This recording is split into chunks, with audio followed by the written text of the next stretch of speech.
Est-ce qu'il y a vraiment de la demande dans ma matière ou mon domaine? C'est probablement l'une des questions que l'on reçoit le plus chez Prof Accélérateur. Et si le problème n'était pas le domaine ou la discipline, mais simplement la manière dont tu regardes le marché? Parce qu'aujourd'hui, beaucoup de professeurs et de formateurs pensent que la demande est trop faible ou alors qu'il y a déjà trop de concurrence sur leur marché. Et c'est probablement l'une des croyances les plus fortes que l'on voit au quotidien. Et derrière, il y a souvent une peur. La peur de se tromper, la peur de ne pas trouver de clients ou tout simplement de se lancer dans l'inconnu. Parce qu'on pense souvent que seules les disciplines majeures comme les mathématiques, le français ou l'anglais fonctionnent vraiment. Et que si tu enseignes des disciplines comme le latin, la physique, la biologie, le violoncelle, la comptabilité, les ressources humaines, le dessin ou un autre domaine encore plus spécifique, tu as l'impression que le marché est trop niche et trop petit. Mais dans cette vidéo, je vais t'expliquer pourquoi cette croyance est fausse, pourquoi beaucoup de professeurs et de formateurs se trompent complètement sur la notion de demande et surtout comment savoir si ton projet peut réellement fonctionner ou non. Je m'appelle Valentin, je suis le cofondateur du programme d'accompagnement Prof Accélérateur que j'ai lancé avec mon associé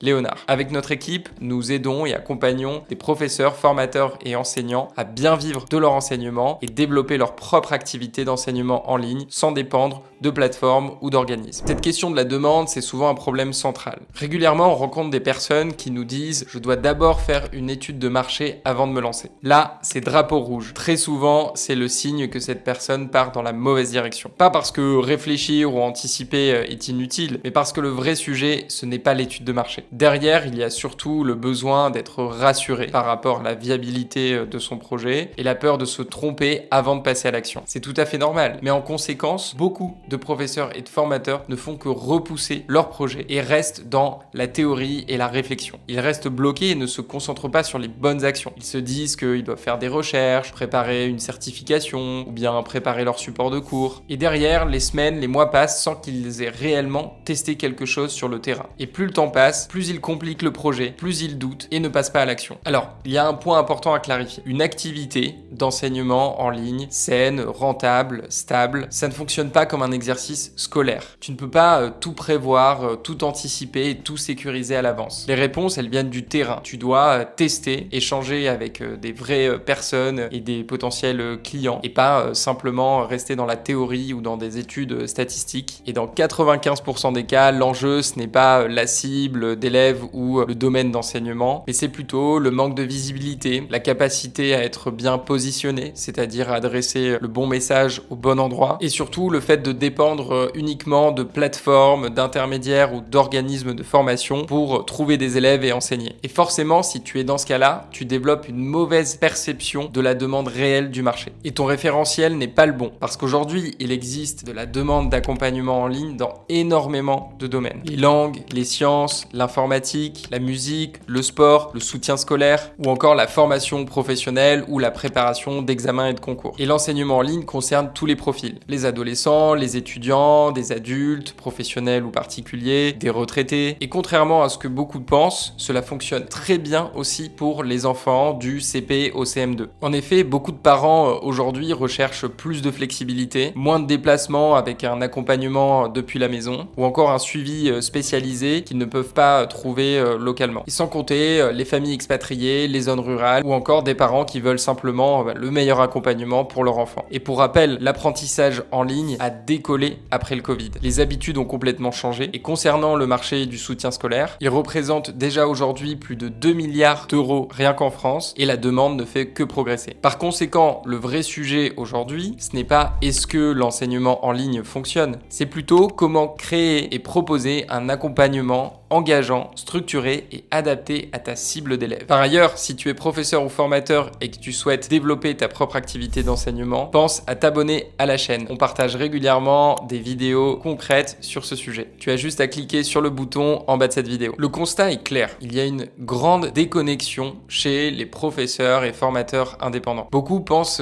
qu'ils doivent cibler un marché gigantesque et signer beaucoup de clients. Alors qu'en réalité, si tu as ton compte, tu es un indépendant, tu n'es pas une grande entreprise, tu n'as pas besoin de signer des centaines de clients pour bien vivre de ton activité. Et on le voit tous les jours chez Prof Accélérateur, les professeurs qu'on accompagne, ils signent en général 4 à 6 élèves par mois et vendent des accompagnements à plus de 600 €, ce qui fait qu'ils peuvent générer 3 à plus de 5000 € par mois avec leur activité. Et ça change complètement la manière de voir les choses. La question c'est, est-ce qu'il existe quelques dizaines, voire centaines de personnes qui seraient prêtes à investir pour progresser dans ma matière ou mon domaine. Et surtout, pour atteindre un objectif spécifique avec des résultats concrets à la clé. Et dans 95% des cas, la réponse est oui. Alors, évidemment, certains marchés sont plus gros en termes de volume que d'autres. On peut pas comparer le marché des mathématiques ou de l'apprentissage de l'anglais avec le japonais ou la philosophie. Mais attention, plus un marché est grand, plus il y a de concurrence. Et souvent, plus ton positionnement est spécifique, plus tu te positionnes sur une niche particulière, plus il sera facile d'attirer les bonnes personnes. Et c'est ce que veulent les élèves ou les parents d'élèves. Ils recherchent avant tout un expert qui va leur permettre d'atteindre des résultats. Ils veulent pas juste acheter des heures de cours. On peut prendre quelques exemples. Un professeur qui enseigne dans un BTS comptabilité-gestion. Déjà, si on regarde les chiffres, on a près de 20 000 élèves dans cette filière actuellement en France. C'est largement suffisant pour créer un accompagnement dédié aux étudiants en BTS comptabilité-gestion. Et on a par exemple accompagné Dominique, qui est un professeur de mathématiques spécialisé dans cette filière. Même chose pour des cours de latin ou de grec ancien. À première vue, ça peut sembler très niche et des langues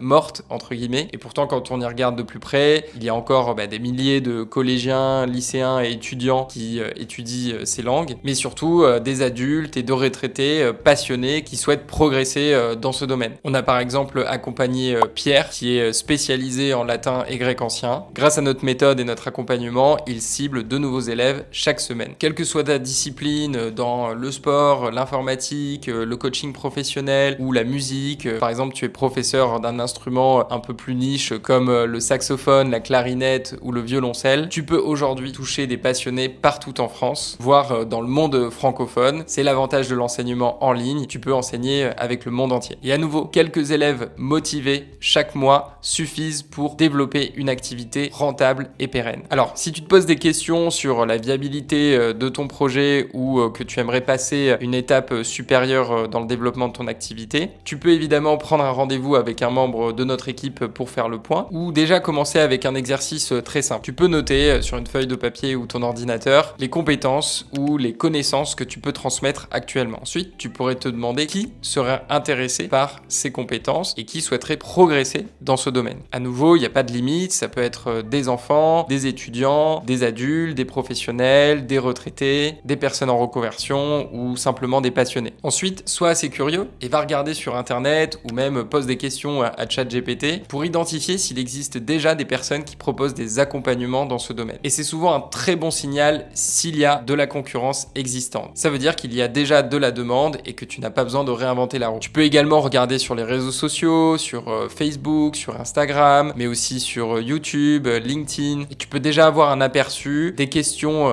habituelles dans ce domaine. Quels sont peut-être les points de frustration, les problématiques communes à ces élèves. Et surtout, il faut que tu passes à l'action. L'enjeu, c'est d'aller échanger avec des personnes réelles qui seraient susceptibles d'être intéressées par tes cours. Et si tu arrives déjà à générer 2 ou 3 premiers appels découvertes avec de potentiels élèves, cela va te permettre d'avancer beaucoup plus que si tu restes sur de la simple théorie ou de la réflexion de ton côté. Et tu n'as pas besoin d'une offre parfaite ou d'un projet parfait au départ. Tu peux commencer petit, progressivement, à côté même de ton emploi. L'important, c'est passer à l'action et tu le verras, souvent, les meilleures opportunités ne viennent pas toujours de ce que tu avais imaginé au départ. Et chez Prof Accelerator, c'est exactement ce que l'on met en place avec toi. On t'aide à clarifier ton positionnement, à définir une offre cohérente et rentable pour toi et efficace pour tes élèves. On t'aide à trouver tes premiers élèves dès le premier mois et ensuite développer progressivement ton activité. Le but, c'est de mettre en place un système durable et que tu puisses enseigner en toute liberté avec ta propre pédagogie et tes conditions de travail. Pour résumer, attention aux idées reçues et peut-être aussi à ta manière de penser actuelle. Ce n'est pas parce qu'aujourd'hui tu ne connais personne autour de toi qui a réussi à faire décoller son activité en ligne que ce n'est pas possible. Et c'est bien connu, on ne sait pas ce qu'on ne sait pas encore. Donc attention à ne pas prendre comme référentiel ce que tu vois tous les jours autour de toi ou simplement regarder sur des plateformes de mise en relation. Ce n'est souvent pas la bonne manière de faire. Si tu veux voir plus en détail comment on aide les professeurs et formateurs à développer leur propre activité, on a créé une vidéo qui t'explique tout de A à Z. Tu trouveras le lien en description de cette vidéo juste en bas. Et si ça te parle, tu pourras également prendre un rendez-vous avec un membre de notre équipe pour faire le point sur ton projet ou ton activité. Allez, je te dis à très bientôt dans une prochaine vidéo et surtout, n'attends pas pour passer à l'action. Ciao!